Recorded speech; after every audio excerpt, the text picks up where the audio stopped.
شروع اللہ کا نام لے کر جو بڑا مہربان نہایت رحم والا ہے۔ اور ان باغوں کے علاوہ 2 باغ اور ہیں، تو تم اپنے پروردگار کی کون کون سی نعمت کو جھٹلاؤ گے؟ دونوں خوب گہرے سبز، تو تم اپنے پروردگار کی کون کون سی نعمت کو جھٹلاؤ گے؟ ان میں 2 چشمے ابل رہے ہیں، تو تم اپنے پروردگار کی کون کون سی نعمت کو جھٹلاؤ گے؟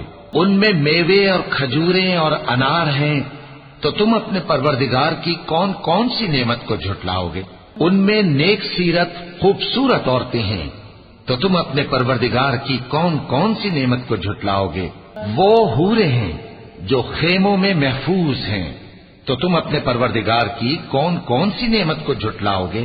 ان کو اہل جنت سے پہلے نہ کسی انسان نے ہاتھ لگایا اور نہ کسی جن نے، تو تم اپنے پروردگار کی کون کون سی نعمت کو جھٹلاؤ گے؟